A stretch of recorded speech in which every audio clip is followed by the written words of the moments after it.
We are committed to creating a safe and supportive space for our guests and listeners, and to provide information and tools that will help our listeners understand, manage, and overcome trauma. We understand that the healing journey can bring up challenging emotions. Therefore, we want to warn our audience that certain episodes may contain discussions or stories that could be triggering for some individuals. The content of the podcast is for educational and informative purposes only, and we encourage you to practice self-care and discretion while listening, and to reach out to a trusted support system or professional if you feel overwhelmed and need help on your healing journey. Challenging our stories. So how does that go? Oh, we started? We're starting. We're starting. We're starting. So we're you never know when we start, because like every I know. conversation we have, it's kind of like a podcast. I know, it's true. It's challenging true. our stories. So Well, this is like a part 2 from our last episode where we were talking about the stories that we create in situations, and how we don't need to have a story with everything. And now we're going to talk about challenging those stories. So when those stories come to our mind, which for me, and I think this is probably true for a lot of people, those stories just like pop up in my head. And if I'm not having self-awareness, I'm going to go right down that road and believe that story and live that story. So with self-awareness, you can then see the story and begin to challenge it. yeah. And it's the challenging piece. I think that's something that a lot of times we wouldn't even think of because of that story feeling like so real. It's like, it feels like it's a part of us. It doesn't feel like when you call it a story, then you're able to separate it from you. But when you don't have that awareness, that story feels like it's you. Yeah. And with that, you're not only challenging yourself, you're challenging your reality, you're challenging your identity. Which it's not something that feels nice or fuzzy, It can be kind of traumatic, especially when it's your identity. And I think that's a big one. And I think big part of that is ego and like getting triggered, especially because a lot of times stories that we challenge, we kind of know that it's not the deep down inside. We know. We know it's not true. You really think about it, you know. Yeah, exactly. And when we challenge, it's literally like now, because you have been trying to find that story, right? Like you'd be trying to keep it real. And now it's like all this effort to keep it real, it's for nothing. And now everybody gonna see, or that's what we a lot of times think, that everybody gonna see that I have been holding on to this like unreal story all this time, being the dumb person that I am, getting all shameful.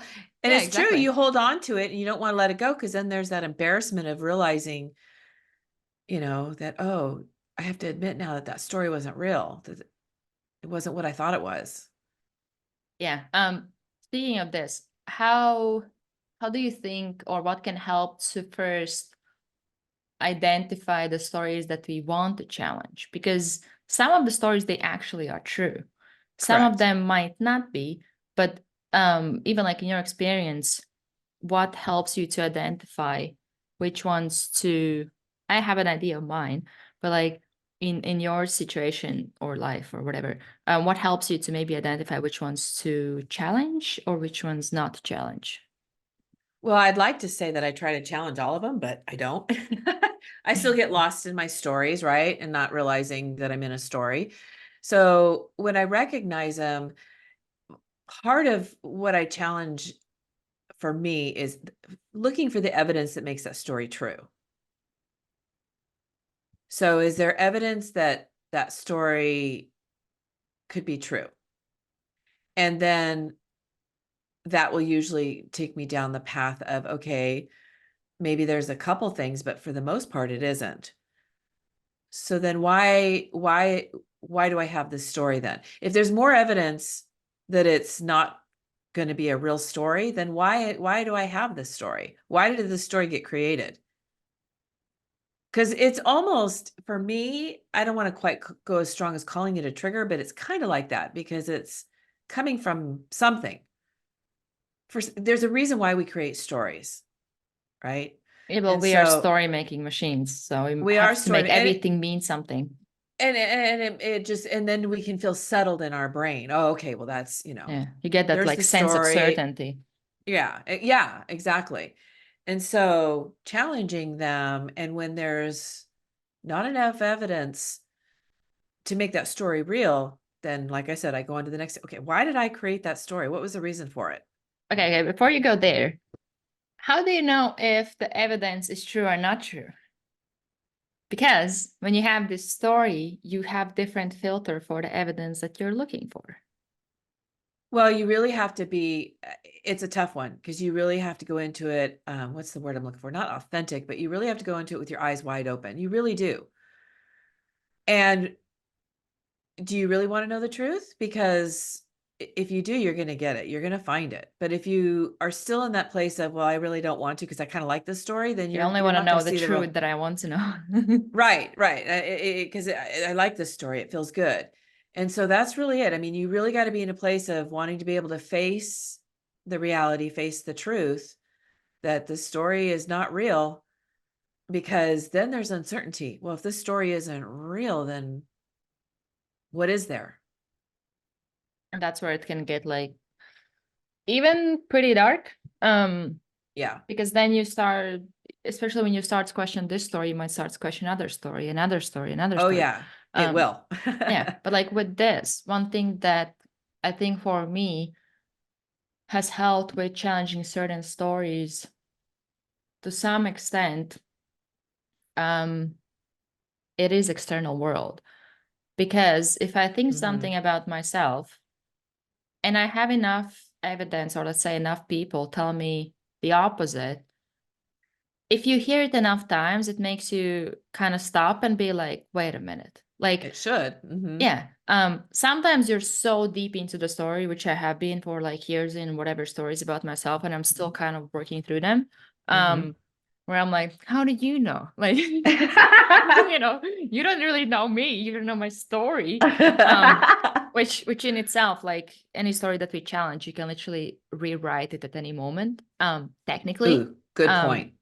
Because the past, it's the past. It's not right here anymore. But that's where like we a lot of times draw our identity from. That's Oh, kind of what yes. made us. Those stories molded us into the person we are today. And Correct. and that's why we can't challenge the future, or even like we predict future ahead of us, being like, well, this is kind of the future because I can't do this and I also can't do that. So I kind of can't predict it, and I kind of live by that based on the past.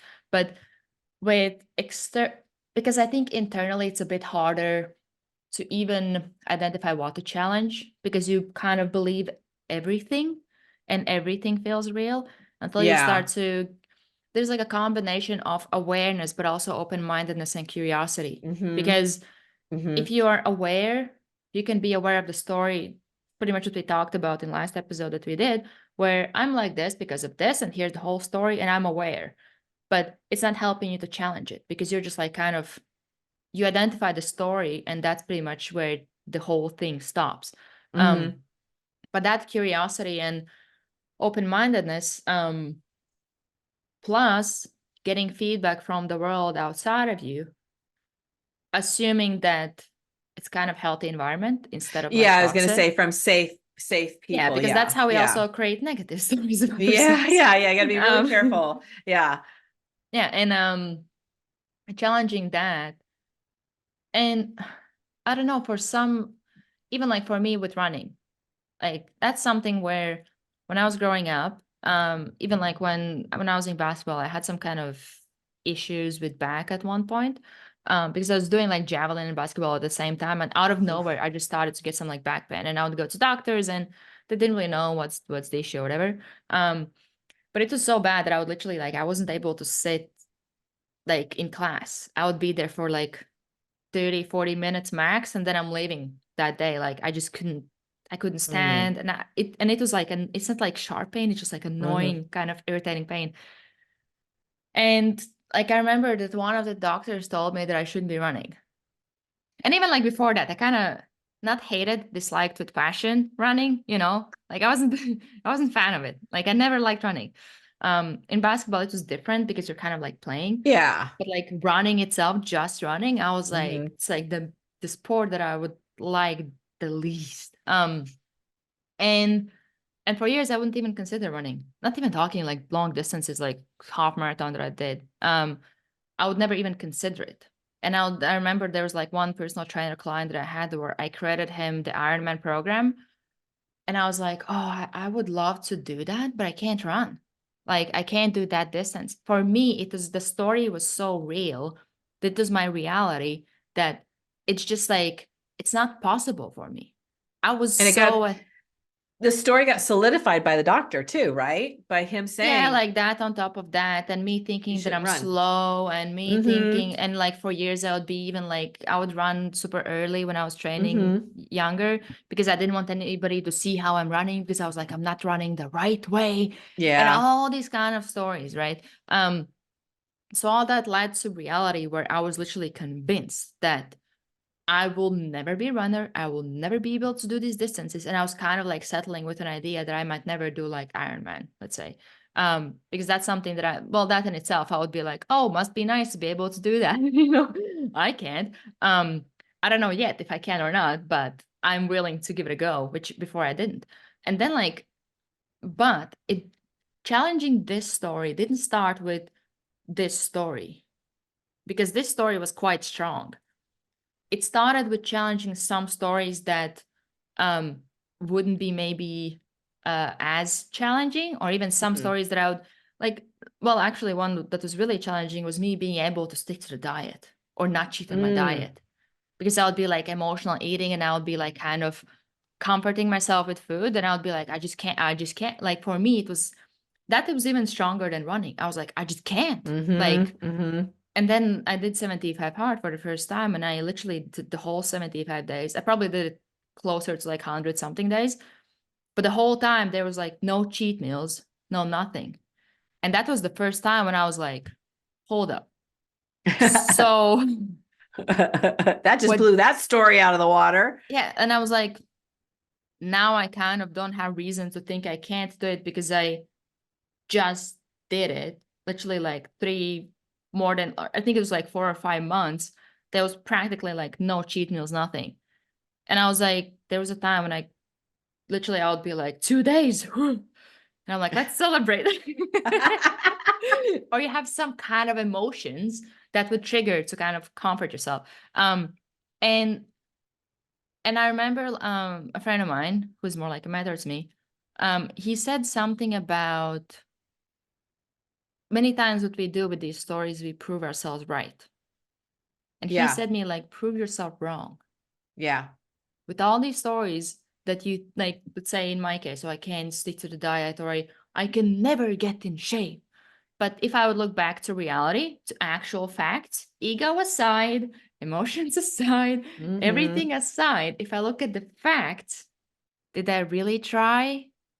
Like I was so attached to that story that I kind of molded my actions into making that story become real. Mm-hmm. And I didn't even attempt to challenge that. But then when he said about proving myself wrong, I was like, okay, it's literally about challenging your story that you think. And Mm-hmm. same thing happened with running. I was like, oh, I can't run. I'm not a runner. Blah, blah, blah. Then I was like, what if this story isn't true? And Let me there's challenge it. exactly, and there's no way how I can challenge it by thinking about it. Right. Like if I just sit here and I think about, I will challenge myself on being able to run, like, let's say half marathon. Um, and I just sit here and I kind of think about it, and I'm like, I could no. And I just like go back and forth.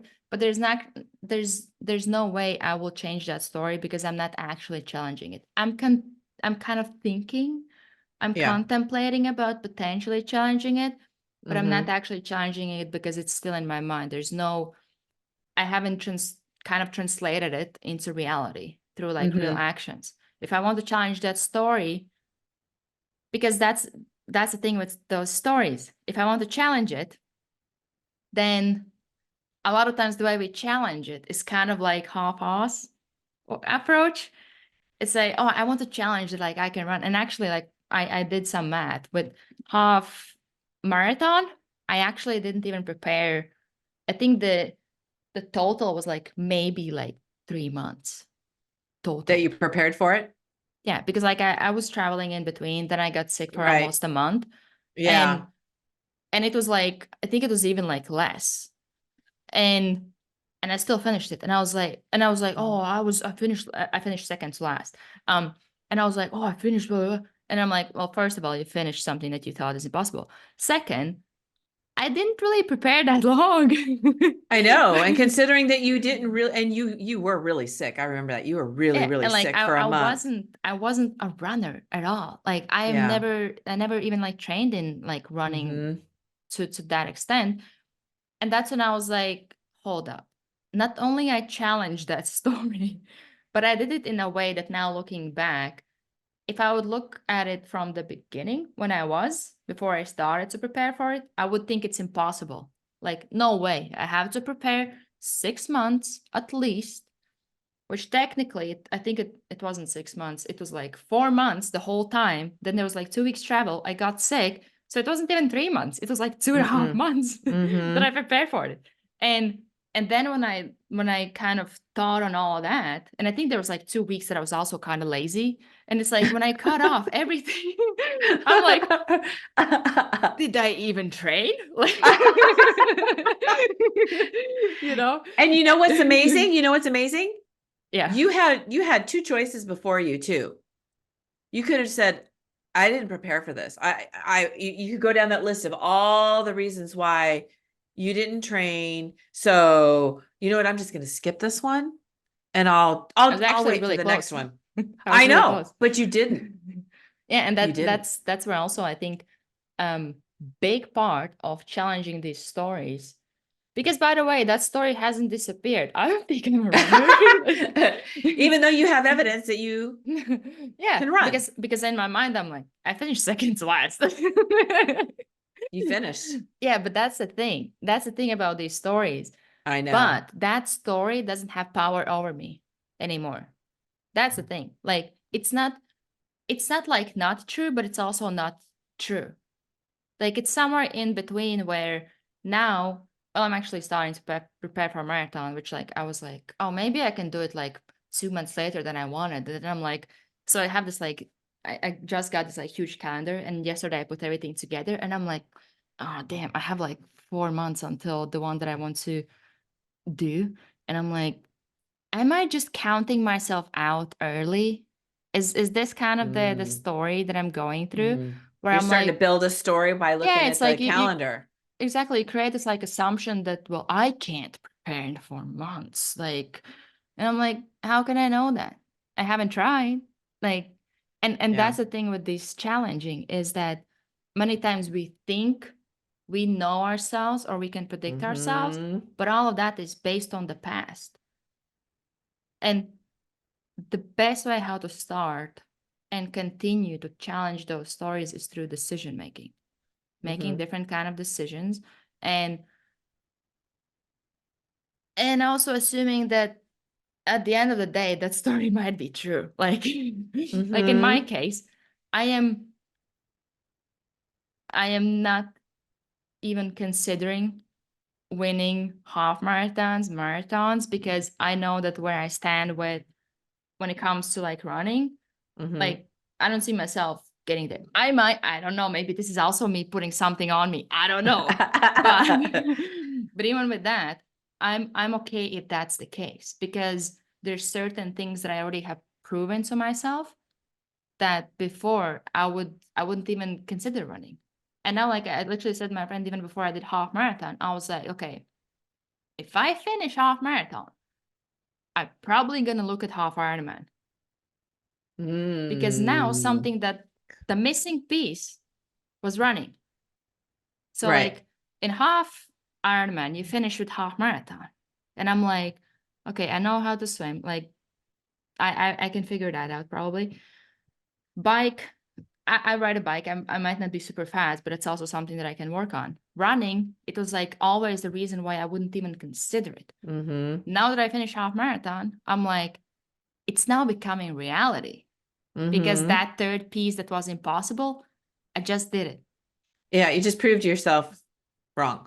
Exactly. And that's what happens with challenging these stories, because once you challenge one story, so let's say in my case with sticking to the diet, I was like, oh shit, I can get in shape.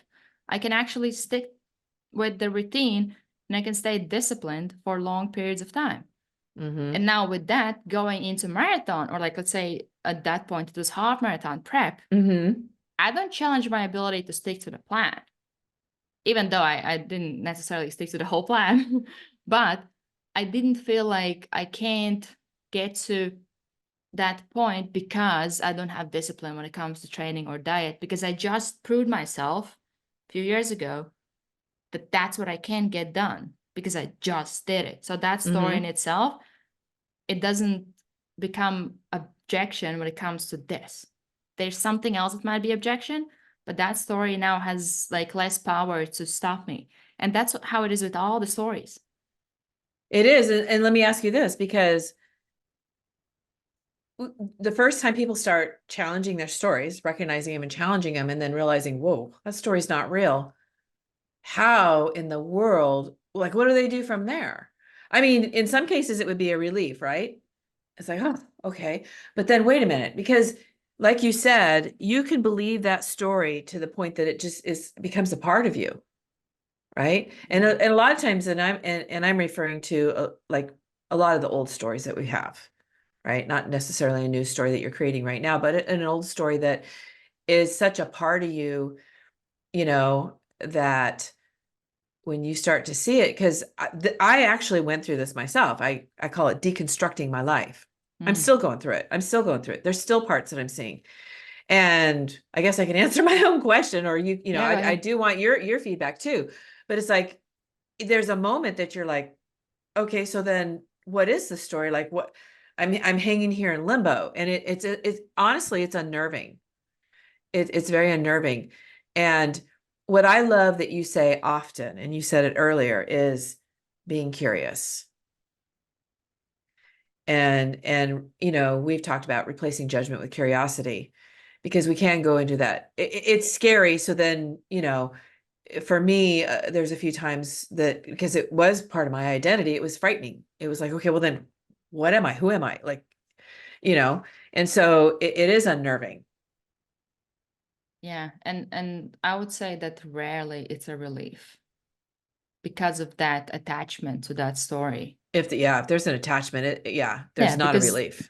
Because the moment you realize it, whether it's good or bad story, you're like, shit. Like it's a brain twister, because now you got to switch gears. You've been going down this one road without even thinking about it, and then all of a sudden that road is closed. It's gone. You got to switch gears. Yeah, exactly. It's like you're walking down the path that you feel like it's a secure path. And now all of a sudden you see that there's literally a huge hole and you can't get across. Like you have to find another way to get to where you want to go. Yeah. Even if that path might have been painful, but it's something that you know. Right. It's what you're comfortable with it because you know it. Exactly. And that's uncomfortably comfortable.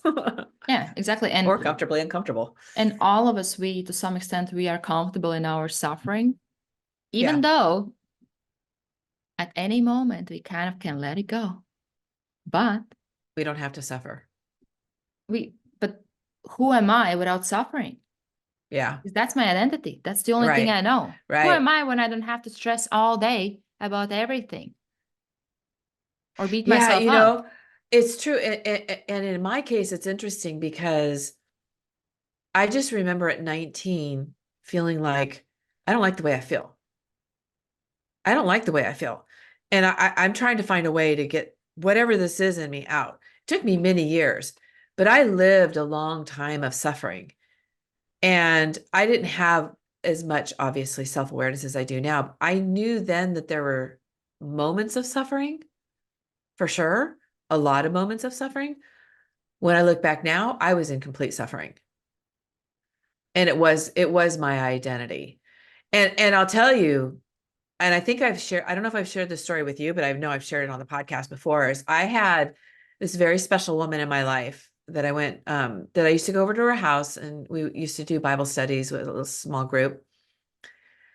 And I remember I came to her door one night, we were going to do the Bible study. And when she opened the door and said, "Oh, how are you?" I began to just complain, right? There was something had happened before I came over. And so I was complaining. And I remember her saying to me, "Wow, I'm not going to word it exactly the way she did, but basically, you've always got a lot going on in your life. Like you've always got a lot of drama going on in your life." And I remember like it kind of, I'm sure I don't have a good poker face. So I'm sure I looked shocked because I know inside it like took my breath away for a minute and I was It's a hurt and I huge was trigger. angry, but she was right.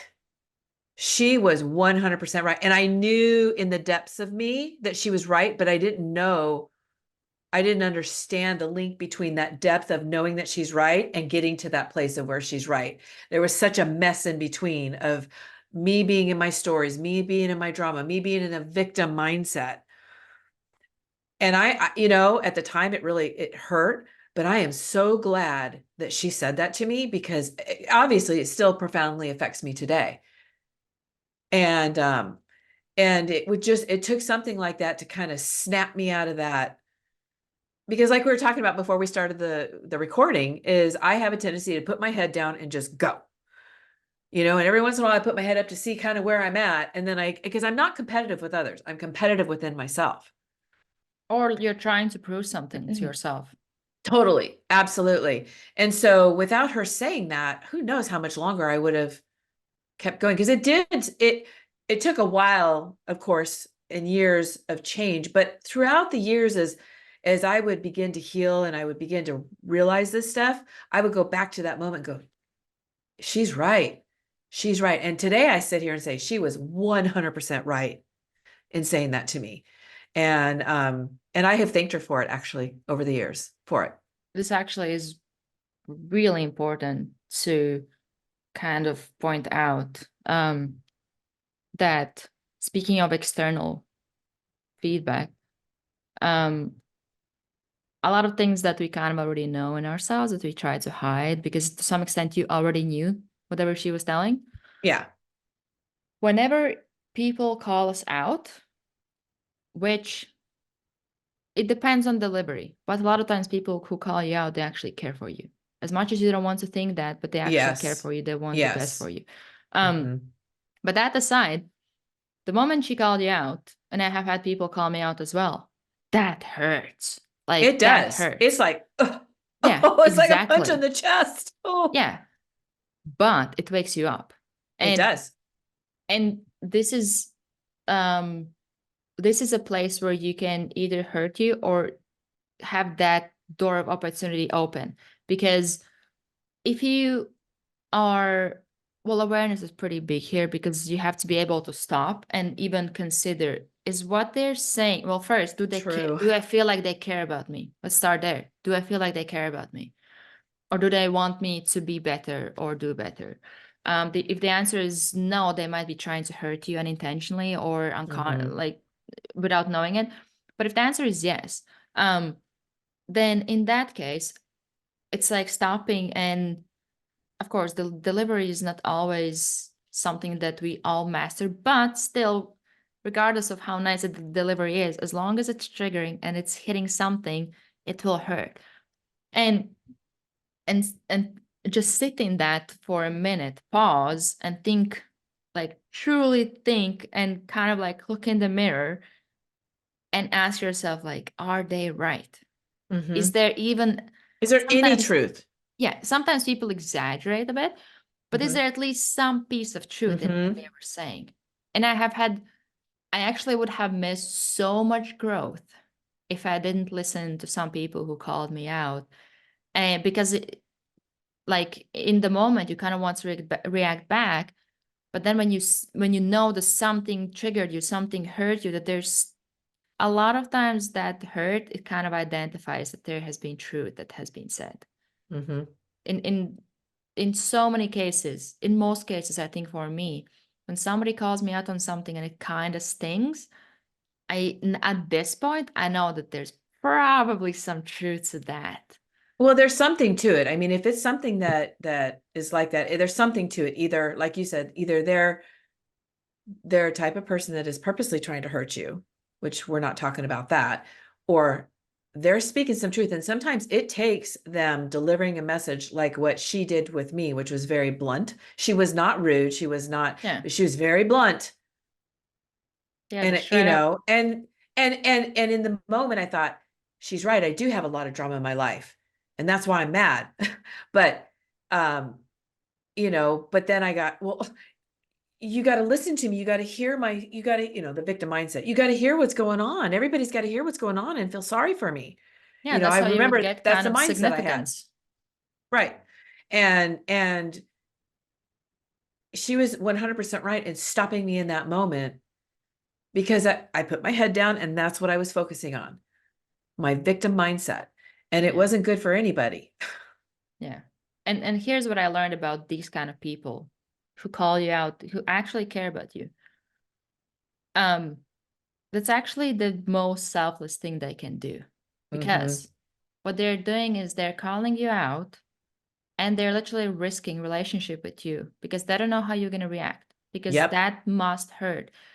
But they care about you so much that they're willing to say you something that you need to hear, even if that might end up hurting the relationship, or like they might literally never have a relationship with you based on how hurt you are or how you react. Like that's how selfless that is. And I'm not again, like we're not talking about people trying to hurt you or anything like that, just people who Right. care about you so much that they're willing to point out things that might be hurting you in your life. Not that it's hurting them, not always, they might be Right. affected by it, but they see that it's hurting you, that you're They in see you pain. suffering. Exactly. And they call you out. And a lot of times that's, well, if not most of the times, that's where you actually wake up. And that's how I would even like define real friends, because they will tell you things that nobody else will, but you need to hear them. And they're not afraid to do that. And it takes a lot of courage to even do that. Because like does.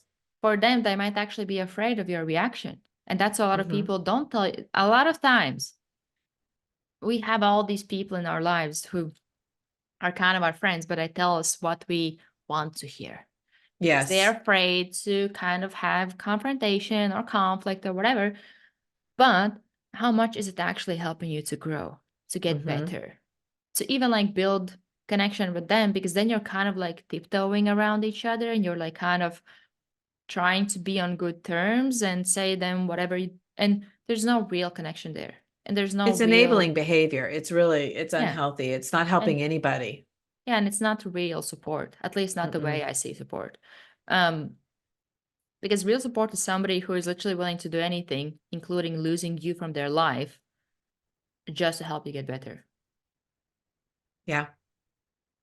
I mean, how many years ago was that she did that? I mean, it's probably 20 plus years, and it still sticks with me.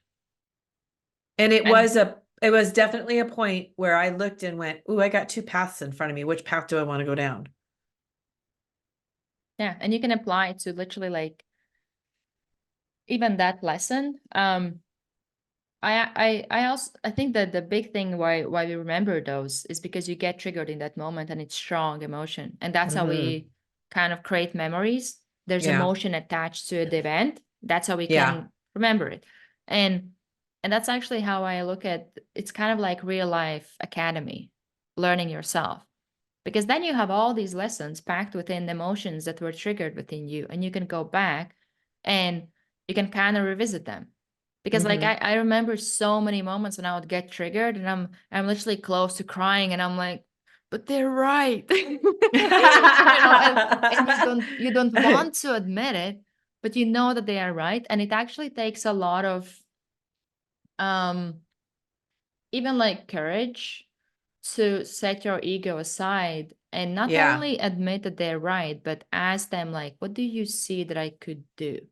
What do you see that maybe you don't like, or what am I doing, or what am I not seeing in this situation, especially with you calling me out on this, and especially with somebody that you would trust, that they have your best interest.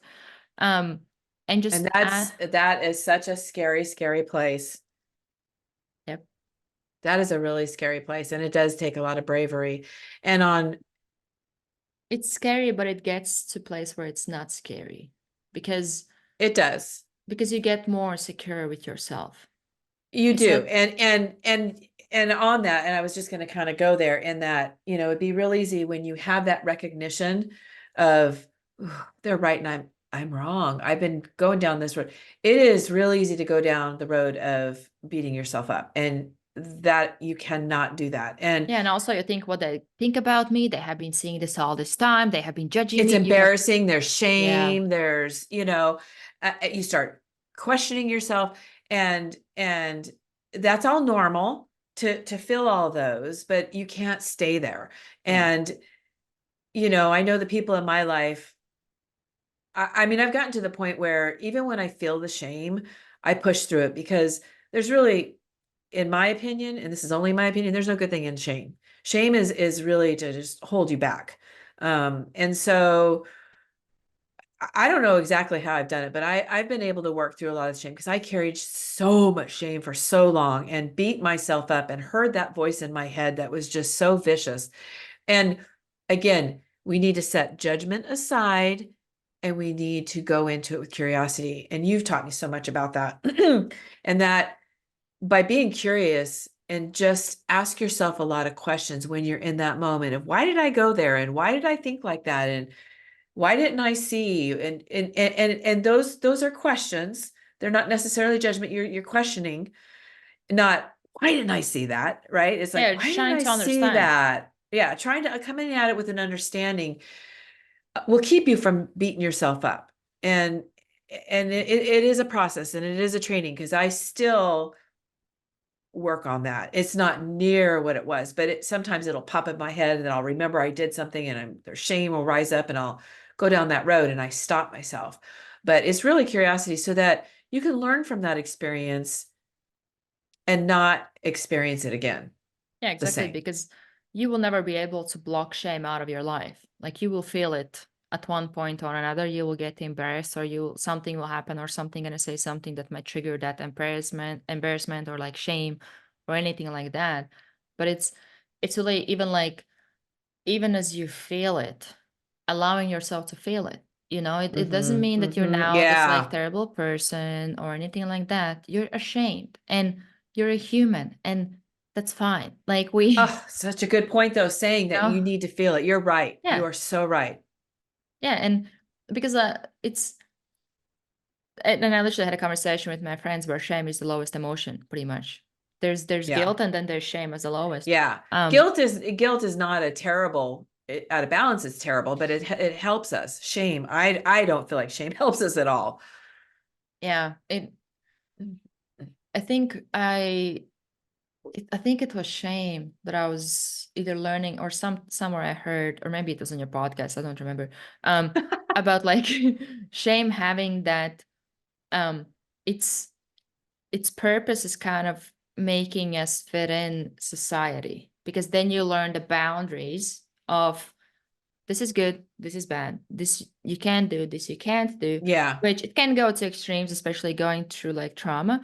But in general, it actually serves like really important role for us to not kind of get all over the place as society, or as people, as communities, because there's like certain things where like shame is kind of identifying that you're now overstepping the line of like the morals or principles, or something like that.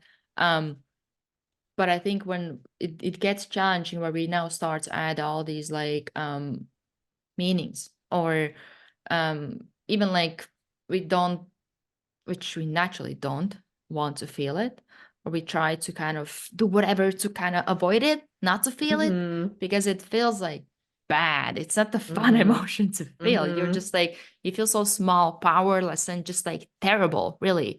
And you just want to isolate yourself from everybody, because you're so embarrassed, you're so ashamed. Um, but feel it, because the only way through Mm-hmm. anything And I have tried to not feel it. Trust me. Me too. Exactly. And the only way is really to feel it. And even going a step further is to even learn to communicate it or Mm-hmm. somehow kind Mm-hmm. of get it out of you. You know, Or face it. I feel like for me, when I do something wrong, there's guilt. But then if I don't address that guilt, like I don't change the way I'm doing something, then it can turn to shame. Mm. And I think, you know, and it could be, I'm not saying you're wrong at all. Oh, I no. think for those of us that have been through the abuse and we've had such deep shame that wasn't our fault, that's almost what it almost what it feels like. Like guilt is okay. Guilt for me, if I do something wrong and I know I'm wrong, I feel guilty, you know, and that should push me to do the right thing. But Yeah, then guilt sometimes is motivator to do mhm. something. It's Or kind do of, it something out catches of your guilt. attention, like, you know, from the right and wrong, and puts the choices before you. What are you Yeah. going to do with it? But also the question is how authentic is it when you do something out of guilt? You know?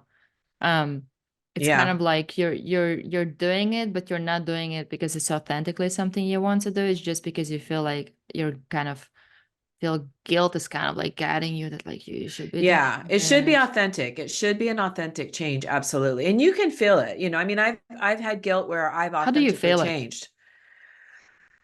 Um, Kind of feels like shame. It does. It, you know, it makes you feel bad, makes you feel bad. I mean, for me, guilt would make me feel bad for what I did. Um, then you know, I feel like if it crosses over into making me feel like I'm a bad person, that's when it turns into shame. So the I need to meaning feel that you bad. ascribe to it. Right. So this is interesting because it's coming to me as I'm talking about it. It's so crazy, but you know, yeah, if it motivates me to change, it's more guilt than shame. Yeah, shame kind of keeps you the same because with shame you don't want to Right. see Shame or makes you close in. For me, shame makes me want to disconnect from everybody and yeah, go hide in my isolate room. and not be Mhm. seen. And yeah, Yeah. because shame is It's more like overwhelming. paralyzing than and Yeah. guilt is more like it's kind of pushing you to do something. It doesn't mean that it's something that's good or like not the healthiest way to get yourself into action, let's say. But yeah, shame is something that usually kind of makes you want to step back and be not seen, um because then any step that you take wrong, more shame. Mm-hmm. And shame Mm-hmm. is kind of trying to, well, in a way, it's trying to protect you from feeling more shame or feeling even Mm-hmm. worse in case if you do Mm-hmm. something wrong. So it has some kind of purpose. It does, and it does, and I'll tell you, the best thing to get over shame is to become vulnerable, and that's really scary. And when you Oh are no, at the we can't beginning, do that. Like, I know, right? Ooh. But I'll tell you, you know, as you begin to heal, and you do get to a place where it's so much work not to be authentic. It's much more work to be not me, to be who I'm not, than it is to me just be authentic. My mind still wants to go to that place of let's go make up a story, right? It's still automatically there. You know, it's like, here's an example, and this is like such a simple example. Um, I used to get, you know, I'd get, back in the day, I would get invited to like a holiday party. And at the time, I really meant it when I said, yeah, I'd love to go. And I really meant it, right? Because I love the person and, you know, I wanted to have a good time. As we would get closer, though, my anxiety would rise and I would start building stories. And some of those stories were, well, I might not know people there. And then how I got to have those awkward do you know like what conversations. was kind of the underlying story or belief behind those stories? What was it? Yeah. Um, well, what the real key thing is I was having anxiety, Yeah, but like about really. what? Like what was the anxiety trying to kind of like protect you from? Oh, I had to go in and I had to put on a show. I had to interact with people. I had to put on a good face. So it's I kind of couldn't be like authentic if people are because I gonna didn't know how. see who you truly are, they're gonna judge you or not accept Correct. you. Okay. Right. And it's so much work. And I'm not a huge social butterfly anyway. I'm just not. Yeah, Excuse me. I same. can be social, but I'm not. So anyway, so as we would get closer, my anxiety would rise more and more and more. And then the day of the event came, and I'm spending the day figuring out a story that I can tell him that I can't go. And there was another underlying thought about that is, well, they're not going to miss me anyway because they don't like me, right? Because nobody liked me. So it's not a big deal if I don't go, right? I seriously thought that. And so I would, sit there all day long with trying to make up a story that would sound real of why I couldn't go. Yeah. And I disappointed a lot of people like that.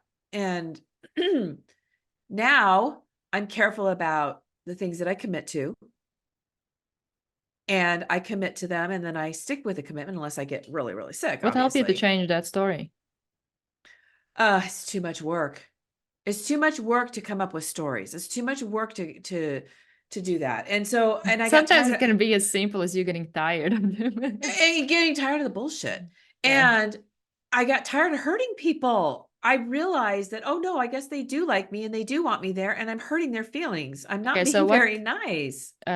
what helped you to challenge, because that's a big story, nobody likes me, and that's kind of underlying you now changing, see like how they are linked, see Yeah, now like yeah. changing this story about going to meet people because you actually saw that they're like liking you. But like, what were some things or maybe some experiences that help you to maybe start challenging that story that nobody likes you, because that story was like really strong for you Oh, that was, yeah, because that story got told to me at 11 and I believed it. And it was locked in for for decades. many, many years. Well, a lot of it is therapy, and I've gone through EMDR and understand how that story hit me and how that story, where it came from. Because at the moment I just believed it. I didn't question it at all. Hmm. There was no question. I just remember it hitting so hard and hurt so much, and I just believed it. And so as I got into therapy though, and started understanding about the stories that we make up and all this crap, I started looking, instead of looking at, because I, of course, all those years was constantly looking for someone not to like me. I was constantly on that lookout for it. And so guess what I saw? And so now, that thought doesn't cross my mind as much as it used to. It still tries to sneak in. So I don't have that in my forethought, like as part of who I am when I meet someone. And now I look for evidence that they do. But I also don't go into relationships just wholeheartedly trusting someone, which is what I used to do as well. They have to earn my trust. And so I'm much more cautious about who I invite into my life. And I don't have that story anymore in my head that nobody likes me. Do I think everybody likes me? No. But I don't think everybody hates me, which is what I thought. I thought I was a mistake. I thought nobody liked me, and they were just being nice to me because they wanted something from me. It really honestly never crossed my mind that somebody might honestly like me. Yeah. Or just be nice to you because there's actually no because, just Yeah. Yeah. And and I look back in my life and I've met some really amazing, amazing people. And I have a lot of amazing people in my life. And I just didn't see it that way. Again, if people don't like me, then they're not going to care if I don't go to their party. They're not going to care if I don't go to lunch with them. They're not going to care if they don't hear from me. Yeah, and then it goes even a step further where because you say no or cancel last minute, they stop inviting you. And now they really don't like See, me. they didn't like me all Yeah. along. See, that's just confirmation. So you see how that story can get twisted, and you'll end up seeing the things that you want, that you really don't want to see. And it's true. That's a great example. After a while, they quit calling. After a while, they quit texting. Well, yeah, because and I think about that because that's a kind of a newer revelation for me over the last couple of years. And I make much more effort now. I make a lot of effort to let people know, and I'm getting better. I'm not where I want to be yet, but I make a lot of effort, because I do realize that they do care about me, and I want them to know I care about them. So I didn't even think they cared about that. Like, honestly, they didn't care anything about me. And Yeah. so unwinding that and unwinding all those stories. Yeah. And even like if you now asked, let's say 10 people, do you feel like I care about you? Maybe in your head, you're like, maybe they don't. Most of them will be like, yep, yep, yep. Like, why would you ask me that? Like, where's this question coming from? Like, obviously, yeah, you know? Here's a story that's really interesting with Liz, my friend Liz, right? So this was years ago. This is years ago. And we were having a conversation and I looked at her and I said, well, you know, you're my best friend. And she looked at me and she's like, no, I didn't. And I was shocked. I was absolutely shocked because I thought I was showing her. I wasn't, because of that old mindset. And it was, again, one of those moments where it caught me, but it made me think. And we still have that conversation. We still bring that story up.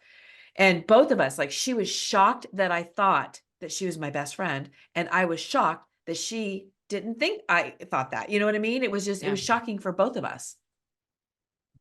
We both had stories. Yeah. And at the same time, even through that experience, you both challenged that story. Right. Right. It got challenged through kind of reality or something external outside of you. It showed Because me that I needed to show her that she is one of my best friends, because I am not, instead of being hurt and being like, what do you mean? And getting all defensive, it was like, oh, well, clearly I'm not expressing that message to her. yeah, that shows a lot of awareness, just being able to receive that message. Um, Yeah. even if it hurts. Like, I'm not saying that whenever um you get to a point where you're so enlightened that well, you actually might get to that point where you're trigger proof. It's actually, I believe it's possible. But at the same time, you don't get there day one. Like, it's No, a journey. no, it's And a journey. you can't um it's similar to meditation. And I think I have said this before. You can't meditate yourself to peace. You actually have to, you can practice meditation, but then you have to go into real world and apply it. Apply Mhm. whatever you learned about inner peace or being in control of yourself, or in that Right. It's a situation. training time. It's not a time of that's the only time you have peace. You take Yep. that into the world and you take that into all Yeah. parts of your life. And just like with anything that you learn, it's exactly the same with this. Like, even with challenging your stories, initially it's so hard. It's kind of like awkward and you don't really know what you're doing. And same thing with like awareness, any kind of growth that you're doing, healing work, anything like that. You feel super clumsy and you're like, I don't know what Mhm. I'm doing. It's just like, just everything is a mess. I have no idea. There's like full chaos.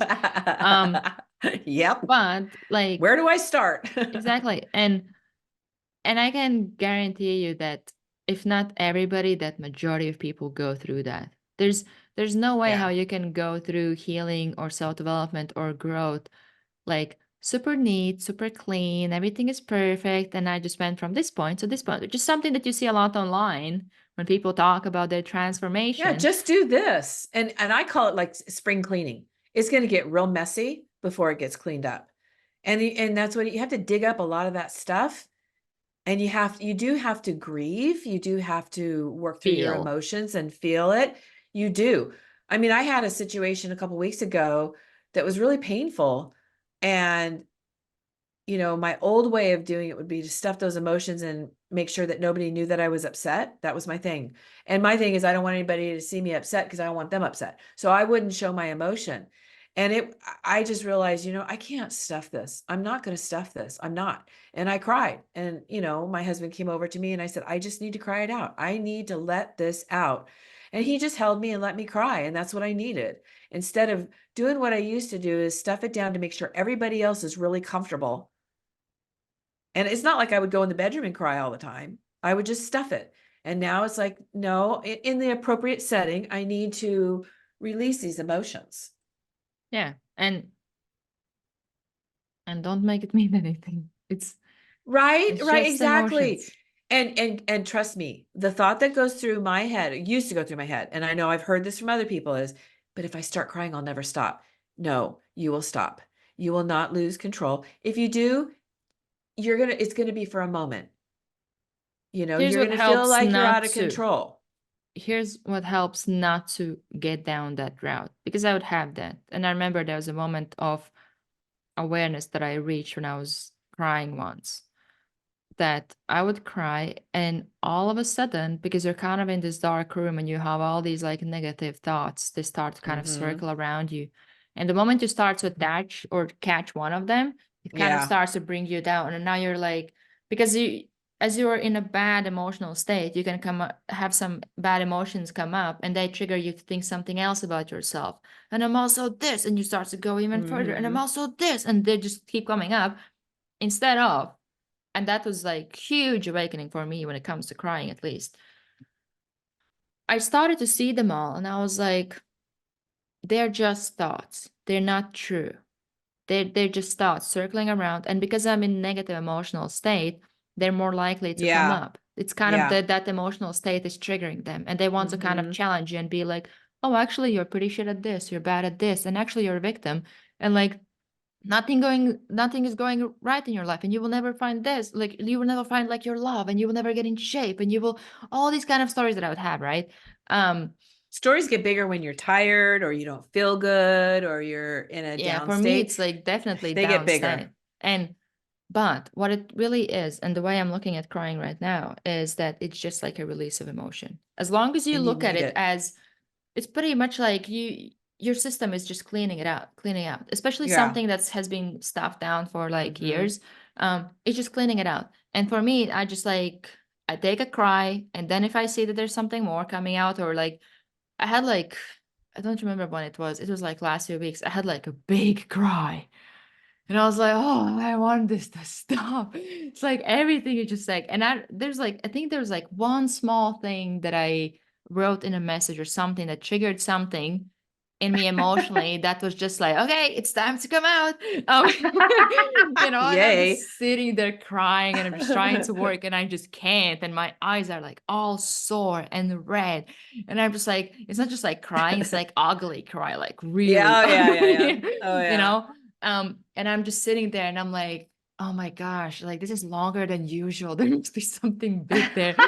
And it's taking so long. And I already know, like, I have never had like hungover, but like after these big cries, that's my kind of Oh, hungover. yeah. The Oh, next day, yeah. your head is all kind Oh, of yeah. you're like, your eyes are all puffy, and you're like, Yeah. um and it's something that like I didn't even try to understand. I was just like, there's something that triggered me, and then there's something else that I would think of that triggered it even more, but this time I just let it out instead of going down there. It And was trying to just create a like, story yeah, too. exactly. And if I would go down there, I would go down there to release something else, not necessarily to attach to this and now cry about this and make this story even more real. It's just about, there's something that was deeply hurt, that was like some kind of deep pain that got triggered, That that needed to come out. yeah, that just needed to get out. And I was just like walking around, and I'm like, I'm glad I don't have calls today, because that would be real messy. But sometimes it just has to happen. And that's what I learned about crying. Like, it doesn't have to mean anything. It was just like, in this case, it was like a bundle of emotions It's coming like, we're out. gonna bubble on up and Yeah, come you out. get like 5 for 1, you know. Nice. But yeah, it's just like they come out. But in that moment, I was like, this sucks. And I would just like light a candle, and I would just sit, or I think I was like watching something or putting something in the background. I'm like, I just need to be with this. Like, it's there's no way how like anybody who talks about healing, or like them going and like awakening and all this kind of stuff, that they haven't gone through actually feeling emotions, because otherwise you kind of numb Mm-hmm. yourself into growth, Mm-hmm. which I have done, and it doesn't necessarily work, because those emotions, they still are in you, they still are not let out, and they're kind of still, they're like an anchor that you're trying to drag with you, instead Yeah. of being like, you know what happens if I feel them, like, what if I, and that's also challenging your story, by the way, because like even like myself, I would have this story that similar to what you just said, that I always have to be the strong one. I can't show any Mhm. emotion, and emotion is bad. Being emotional means I'm weak, and I can't be weak. I have to be strong for myself and for others.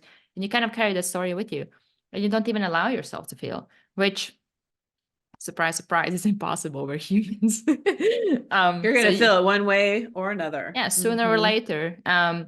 Because whatever came up, it probably was something that I suppressed some time ago.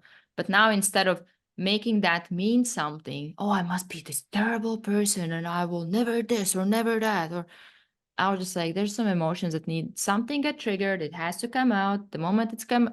And like before, I probably would just start some kind of self-pity party, and at 100% I would eat something unhealthy, or Mhm. like I would skip some kind of, I don't know, I think I already did my workouts for that day, but 100% I would order something unhealthy Oh yeah. just to Yeah. stop those emotions. Yep. Yep.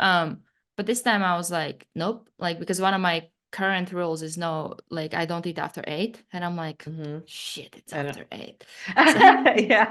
I but I do was, the same thing. and like, it's a lot of, and it's a big reflection on growth, because Yeah. before I would be like, I don't give a shit, I need to have Yeah. it, whatever. I need to comfort myself, or just make myself kind of feel more comfortable in that moment, or not make myself feel less. But in that moment I was like, okay, so I wait until tomorrow, and tomorrow probably I won't be feeling this way anyway, because from what I have learned about emotions, they have the tendency to kind of come and go. Yeah. Yeah. Exactly. They don't stay there forever. You're not Yeah. going to be like that forever. Yeah, Yeah. exactly. You just You let know, it out. what's common with us childhood abuse survivors, especially those of us that have had, most of our childhood or all of it, like for me, is, and I'll tell you honestly, what goes in my mind why I stuffed my emotions is because I suffered and suffered and suffered. And the last thing I want to do is suffer with my emotions, because that's how I looked at it. Right. And honestly, do I like to cry? No, I don't like it. But I now It does feel like know suffering as you it go does through feel it. like it is, because there's pain and you're releasing it. It hurts. And you literally physically feel it. You feel, yes, That's absolutely. And actually what so, triggered my ugly cry, was something that I I would like I would like physically feel like real pain, where I was literally like this. Like yeah, it hurt so much that I was like, oh, yeah, it's coming out. yeah, yeah. And you And just we don't have want to to go through it. suffer. We don't want to suffer anymore. It's like, I look at it like, look, I suffered in my childhood. I suffered a good part of my adult life. I don't want to suffer anymore. But that's the thing. That is not suffering. Suffering is stuffing your emotions and not getting them out. Because as we are learning with trauma, it is stored in your body. You have Yeah, got big to part of get it. it out. You have to get it out. You cannot stuff and expect that you're going to feel okay. And if you don't feel comfortable around others, just be by yourself. Let Be those by emotions yourself. out. It's Um, okay. or like, Scream, whatever. yeah, one thing that helps, or at least for me, what really helps to unlock some triggers, or even like trigger some emotions, is journaling. Because then Yeah. as you And journal, you then can, reading it out loud back. yeah, because then when Ooh, you that's journal, huge. um, something that you realize can trigger some kind of pain that you have, or Mm-hmm. something where you have been like hurt. And that's where, like, the moment it gets triggered, some emotion might come up. Um, and naturally, I think what I would have initially is that I want to start now, like, feel really sorry for myself, and that's when I kind of go down that spiral of like crying. Yeah. Now for me it's more like it's emotion coming out, and I'm like, okay, it's kind of just like another like the kind of the beach balls when we're trying to hold them down. um Kind of one of them is coming up, and I just need to release Yeah. it. Yeah. um and it's not like you can order all of them at once where they now all come out and you're like, okay, I'm good. Yeah. Wouldn't Like, that for the be rest of my nice? life. One big, huge cry and get it all out at once. That'd be Yeah, and awesome. but at the same time, like with each trigger, with one specific trigger, let's say, out of many that we are having or can have, with each of the triggers, now when it comes the next time, you kind of have gone through that already, so you're like even more comfortable to release it, or at least um not even release it. It doesn't always happen through crying, because you just can sit with that feeling and it kind of goes away. You don't suppress it, you sit with it. And Mhm. it applies also to positive emotions, not only negative. Because we tend to, I can't be too happy, I can't be too Mhm. positive, Mhm. or I'm gonna trigger others, or they're gonna judge me, or whatever. I can't show like Mhm. too much positive. It Yeah. also happens with a positive. If you feel happy, you actually want to feel it instead of like, oh, I can't be too happy. I can't look too happy or too Yeah, don't. satisfied. Yeah, waiting for the rug to get pulled out from under you It's and being interesting how nervous this about it. transformed into emotions, but I think like emotions are like super important even when it comes to stories, because I think big part of the stories are emotions. Right, right. And they interlock. They end up Yeah. connecting and that's once a story gets connected to us emotionally, then that's when it can start turning into our identity. And we have to really, and in your healing process, and I know this is what's really helped me with the stories, is really healing and getting to know me and getting to know, everything about me, because I spent my entire life being a chameleon. I used to be really proud of that I would change myself so that, you would like me. Yeah. And And then you would I'd go over assume that that's you. right. And, and now I don't have that. I don't have that feeling of I've got to change myself so that you'll like me. The whole people pleasing and, you know, yeah. I was going down there for another reason, but I can't remember now.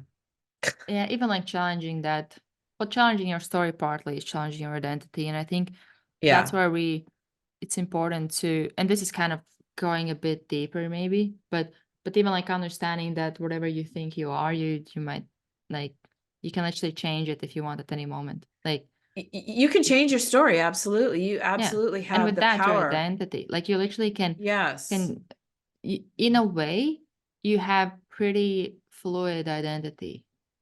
And it can, a good example is anything that at some point you thought that this is me, and now you, years later, you're like, actually, that's not me. And you still explore yourself and you get to know yourself. And I think it's something that we have this, or we are like it, we have this, I don't know, it's kind of like a pressure maybe to, like, when you're really young, you have to know who you are, what you want to do. Yeah. And it's like you have to have full definition of you when you're literally like a teenager. And Yeah. that's something that when it comes to you as a person, like I don't see, like, even the person I am today, me, even like 2 3 years ago, even a year ago, like that person would be like, yeah, no way, that's me. Like, Mm-hmm. no way. It's like Mm-hmm. it's ever evolving. Like we're always like evolving and changing and improving. It's the same with like Should be. relationships. You marry one person, 5 years later, they're a different person. Mm-hmm. Especially Mm-hmm. there's somebody who keeps working on themselves. They keep Mm-hmm. developing, they keep changing stuff. And that's how you develop as a person. You don't Mm-hmm. always stay the same. It's comfortable kind of to be the same, but at the same time you get to a place where it's literally like suffocating you, Mm-hmm. because we are beings who need to grow, who need to change, who need to improve. Yes. That's how you Yeah. feel fulfilled. And our brains automatically want to go and create stories for everything because it's a Yeah, problem solver and it's trying to figure stuff out. And when we that makes put a sense. story, yeah, when you put a story to it, then all of a sudden you're like, oh, okay, now I understand that. And okay, now I feel good. And the story could be completely wrong. Yeah, and you That's why, assume the challenge is that we assume that the story is right. correct. And that's where we do need to question it and challenge it because it may not be.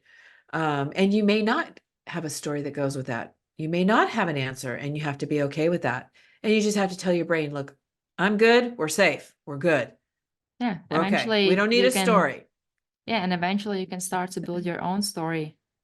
Create your own, yeah, Yeah, of what you want it to be. And that is absolutely something that can be done. And not being disillusional, but right, right, right, right. when your Yeah. one story is one way and you're living the other, but you, through even like, and that might even be like another episode, is about like, how do you know, or how do you even identify what kind of story you want to build?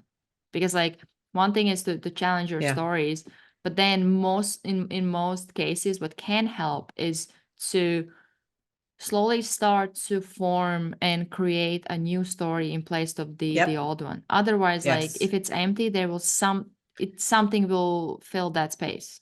And it won't be what you pick. And you're right. And that's exactly what I've done in my life. Exactly. I mean, my life is so completely different than what it used to be. And I used to create it in my head, and it was what I strived for.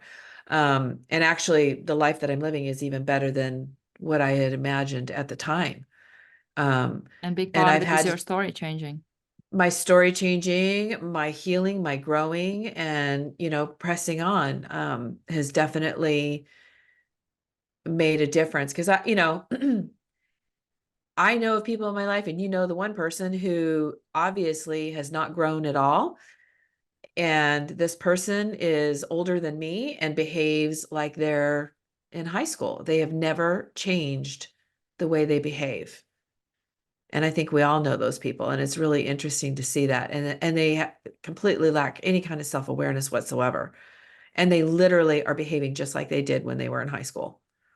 Yeah, and a lot of them they don't even see that. No, they don't, not at all. And it's really, and I'm not judging. I'm not. Yeah. I look at this and I actually have empathy for them, because that's not a really good place to be.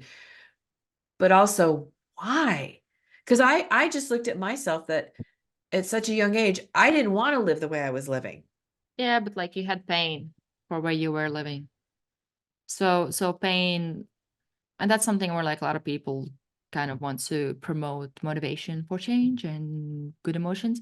But a lot of times your biggest resource is pain, suffering. Yeah. So like for you, pain was something that was to some extent even like forcing you to change or improve Yeah. or do something. And you did something eventually because that pain got to the level where you were like, I just can't handle it anymore. Mm-hmm. Like I'm so low, maybe like even emotionally, where like I just have to do something. I just have to Mm-hmm. do.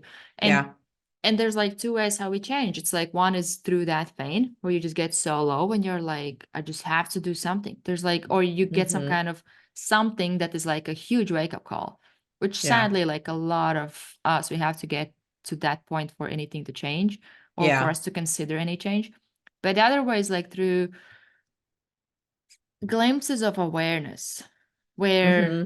in either like some life situations, or you might feel, or you might get lucky enough where you have somebody who might even know how to help you maybe get aware of certain things, or they're like patient enough with you, which I have had some people that have been so patient that I'm like, how did you stay that patient with me, especially where I was with the mindset that I had? Because now I'm a different person. Now I'm like, oh, I'm like, I'm more like coachable, and I'm like perceiving and or like I'm receiving message better. But I wasn't always that way. I had really fragile ego, and I was like smart ass, like knowing all the stuff, being good academically, but I didn't apply anything in real life. And when somebody would call me out on that, I would be like, that would really trigger me.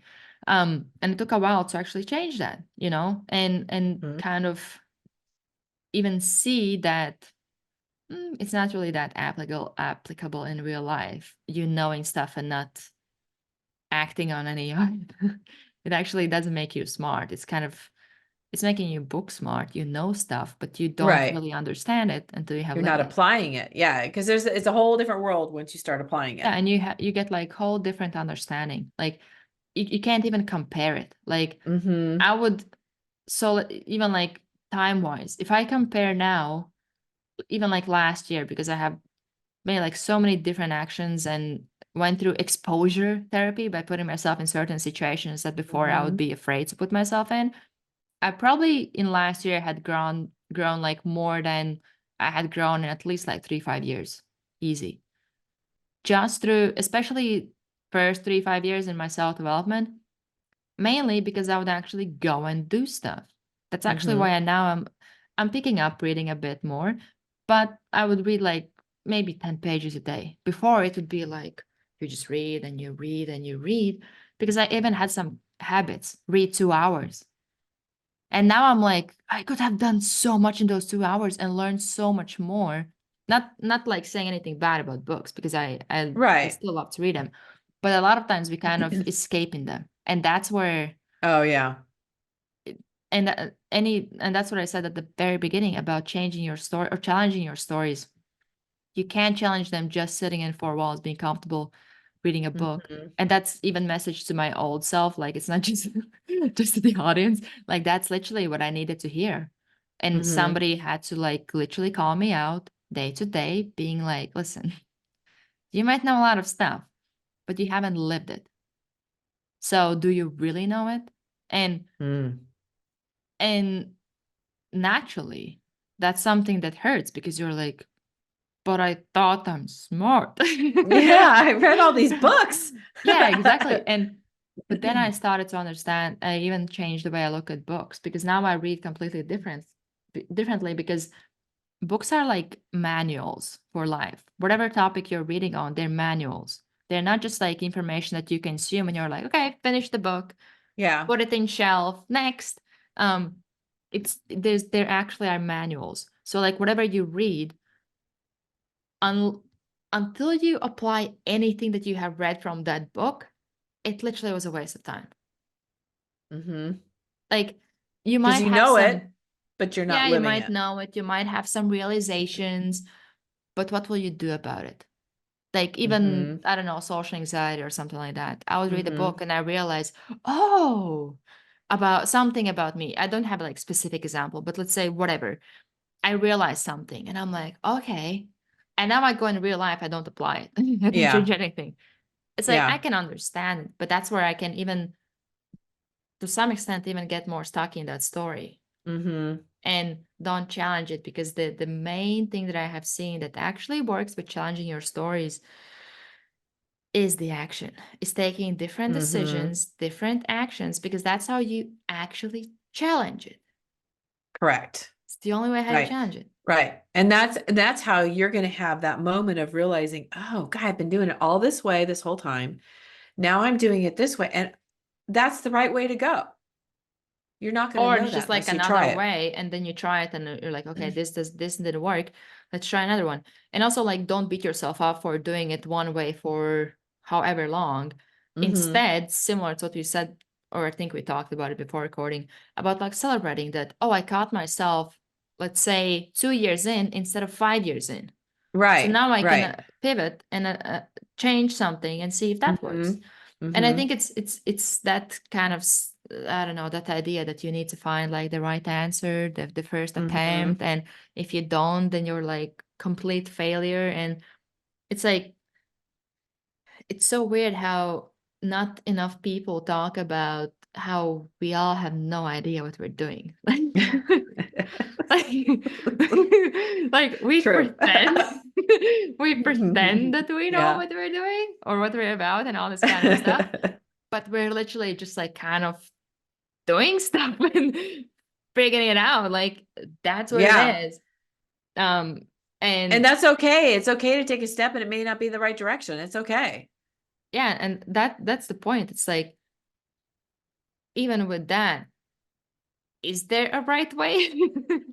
There is a way that works for you. You might have not found it, especially like Right. if you even like don't get discouraged if you work with like coaches on or therapists or consultants or whatever and you don't get the big change. It might just be that something with that person didn't click or the timing, or it might be just like their delivery or that information or that approach that they gave, the tools, maybe that didn't work.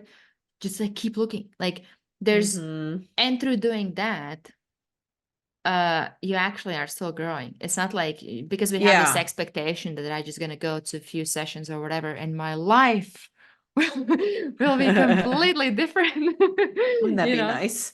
Um, actually it wouldn't. Because imagine that like you have this perfect life all of a sudden. Like what would you do? Like everything is perfect. You have no problems, no Oh, challenges. I don't want perfect. I don't want perfect. That's for sure. Yeah, exactly. And all of your problems are like resolved. You will get bored. Like, Yeah. Well, because it's in the challenges that's when we grow, right? yeah, and And that's one where of we the also things, find fulfillment. right. And one of the things to look at is rather than looking at these situations as they're happening to me, looking at them as though they're happening for me, which means that opens a door for you to be curious. And what is it I'm supposed to learn in this? What is it I'm supposed to change? What is it I'm supposed to see Yeah, and don't that I'm take it not that seeing? seriously as well. Like it's several people that I have talked to, a lot of times I refer to life as a game, Oh, or yeah. anything that we do, really, any kind of work that we're doing, like in a sense it is a game. Like you just like, all of this is a big game where, like, if you think about it, nothing really means anything. Like all the Yeah. things that we put so much power to, they're just kind of like made up concepts. Even like money, like Hmm. now everything is, or like we now measure even our worth based on like Oh, our yeah. bank accounts.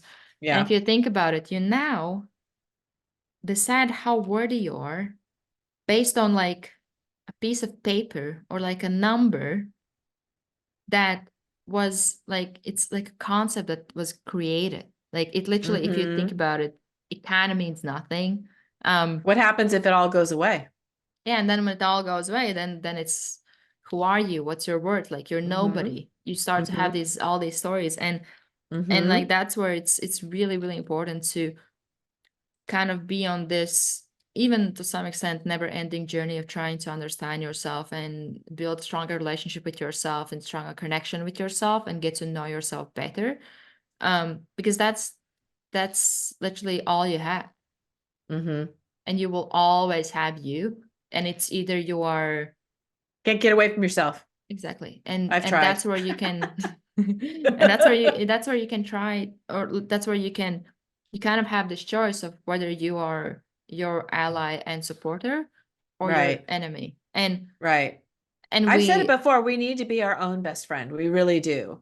And, just think about, you know, when you're thinking about how you're treating yourself, would you treat your best friend like that? Would you treat your spouse like that? Your partner, your child? Like, that's what stops me in yeah, realizing when those thoughts come in my head and the way I treat myself. It's like, if my friend, for instance, Liz came to me and said, well, I want to do this, I would tell her no.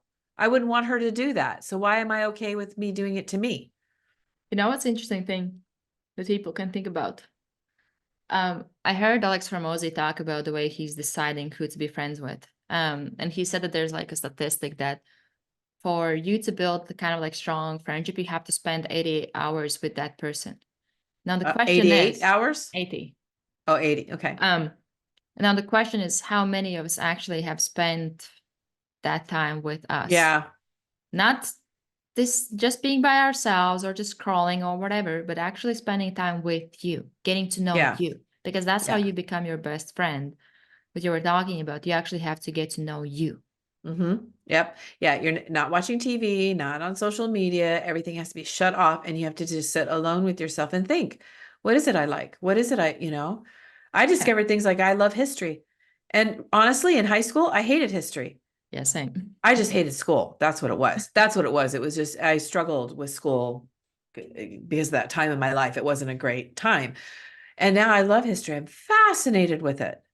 Yeah, and if Well, I you, loved it then. I just didn't know it. yeah, and if you, and it is because you didn't spend time with yourself as well, you know. No, Um, no. Yeah.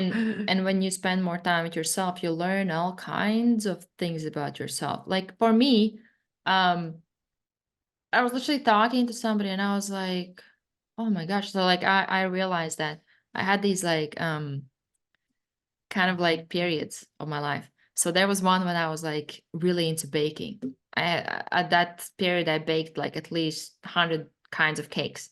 And all the birthdays and everything, I was the one who was making all the cakes.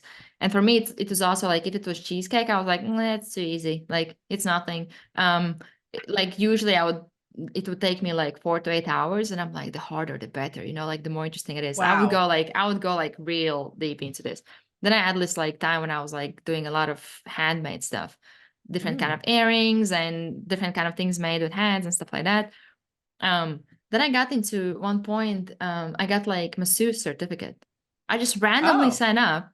I became like, I'm certified masseuse. And after that, there was also like sales marketing was pretty big as well. psychology and mindset, it is always kind of like gone through now, like even like endurance training as well. Mhm. So it's kind of like, and I started to see that pattern where I have this like tendency to do like full immersion, where I just like Yeah. jump in and I just kind of get obsessed with that thing. Which is going to be good and a bad thing at the same time. But it's really interesting because through sharing those stories, I got to know myself better. Especially like Mhm. a lot of times we get this illusion that, especially the more we work on ourselves, that I know myself now. I know Yeah. myself I fully. have I know, great self-awareness now. yeah, I know everything about myself. And then, but that's something that I kind of, I don't want to call it a mistake, but that's kind of what I did. When you get to that assumption that you know yourself, you kind of stop getting to know yourself. Yeah. Yeah. And that way you get to a place where you actually don't know yourself anymore, because you're constantly changing, you're constantly Yes. evolving. Yep. Especially like for me, I always work on something. I'm always thinking about something. So I'm kind of Mhm. always changing. And if I now assume that I know myself, I know the person I was a few years ago. Yeah. I don't know myself anymore. So you have to constantly build that relationship with yourself like you would any kind of relationship. Mhm. Because Yeah. yeah, you're the only person that you have. I don't know how we got Yeah. here, but like it's a good It's good a place. good, it's really good because, and so much of this is self-awareness, and that's really the key that you need at first. And just spending time rather than judging yourself, be curious. Yeah. Anything else you want to add? Because I feel like we I added think so we've much. like solved all the world problems now. I mean, I think it's good. I think it's good. No, it's just be careful of your stories. And like you were saying, some stories are true or partially true. But we need to question those stories because they're going to pop into your head. I guarantee it. That it's a given. They're going to pop into your head, and you need to question it. And our mind is so strong, and it can really, convince us that something is so true. And then when we're convinced, then we look for the evidence to back it up. And we have to be really careful about that. Like you said, like you were describing earlier, like you got into baking, you dived right in. That's what we do with these stories. We don't even, the stories come to our head, and then we just dive right in, and we're in that story. We're living that story. Yeah, we don't even And, question it.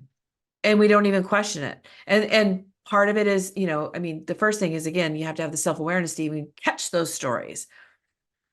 And then you can catch those stories, and then you can start questioning them. And look for Yeah. both sides of the evidence. Is it true? Is it not true? Show me both evidence. Which Yeah, and one even is it? ask around, Yeah. because Yeah. you might still have those glasses on that you're looking through one prism, but somebody else might.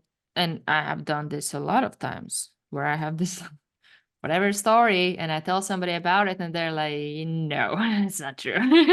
Yeah. um I remember one story when we were doing the workshop, and I remember it was so funny. I'm going to tell it real quick because it's really kind of a profound story, and it just popped up.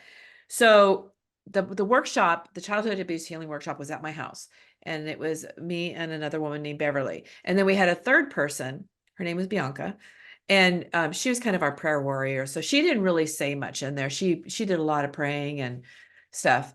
Um, and so something happened that night, and as the workshop was going on, this is the story that went on in my head. Because my biggest concern about me when I was doing the workshop is I never wanted to hurt any of the women. I wanted to be very careful and never make them feel like they don't have a safe place. So I was very aware of that all the time. And something happened that night. And I remember I was watching Bianca and I was watching Beverly, and I was sitting there thinking, they actually would be the better partners. They would be better at this than me. They can, and I came up with this whole story of, okay, we can switch it up. We can use my house. I'm happy with them using my house, but I'm going to step way back and I'm going to let the two of them come forward. And I remember thinking, this will keep me from hurting the women. And I came up with this whole new story. And this happened literally while we were doing the workshop that night. And I was completely okay with it. I really thought it was the best thing for everybody. I honestly did, right? I didn't say anything that night. And I think it was a couple days later, Beverly and I were on the phone.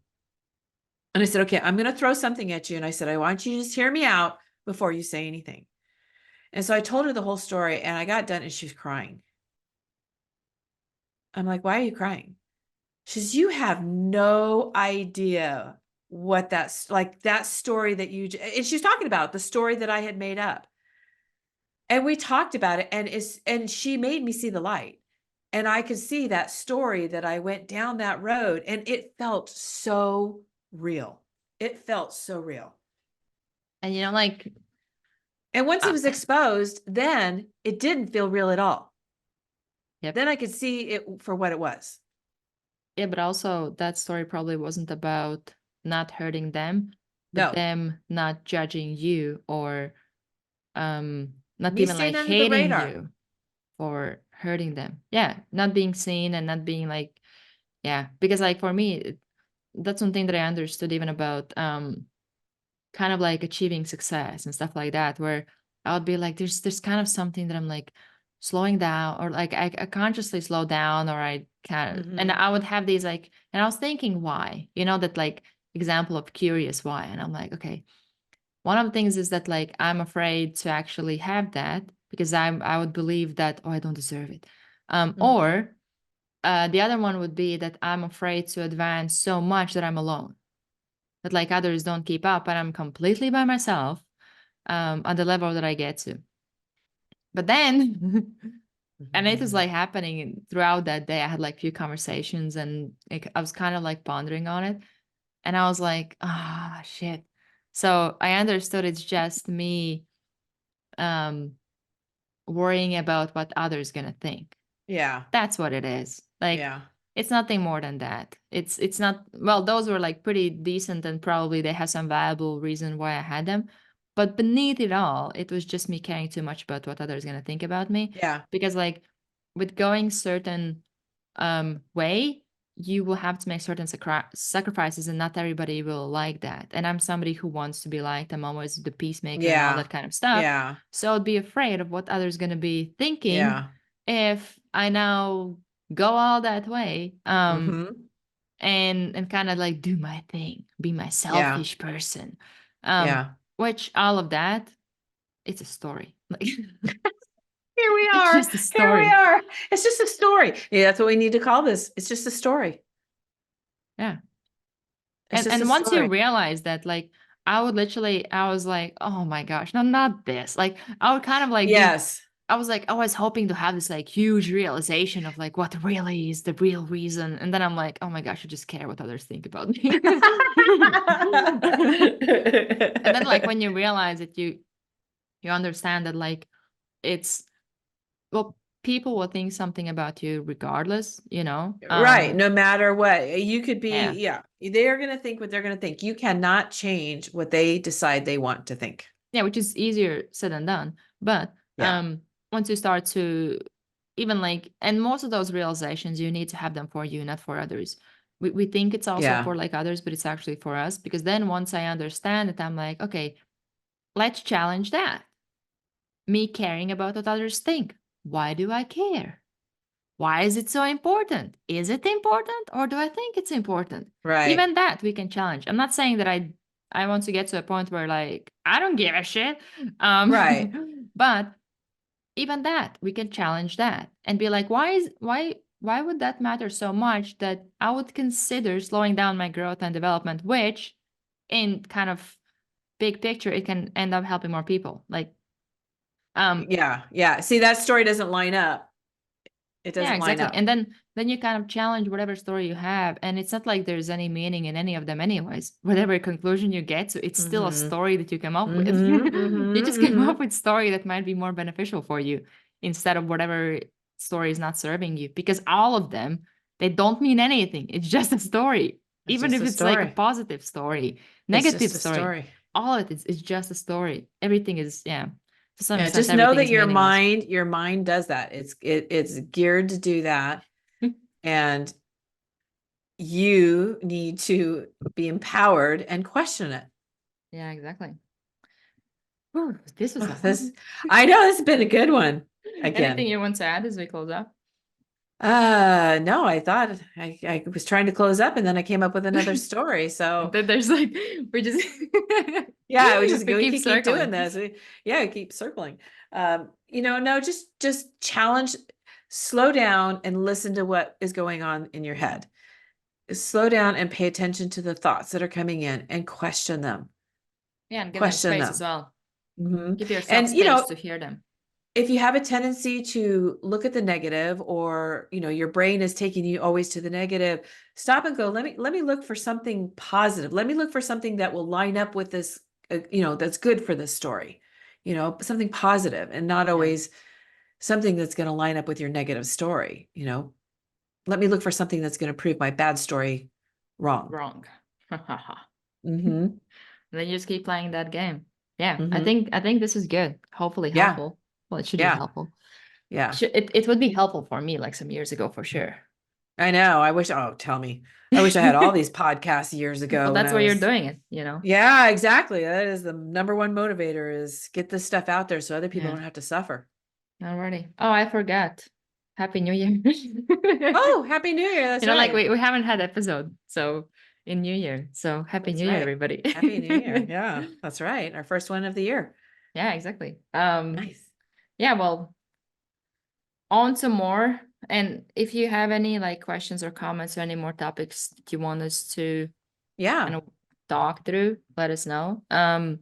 Because yeah, like all of this really is to help all the listeners. So the more you give us feedback on things you want to hear or you want to learn, the more of those topics we can address and talk about. Absolutely. Yeah. So yeah. Yeah. On to good 2024. Yeah. It's going to be a great year.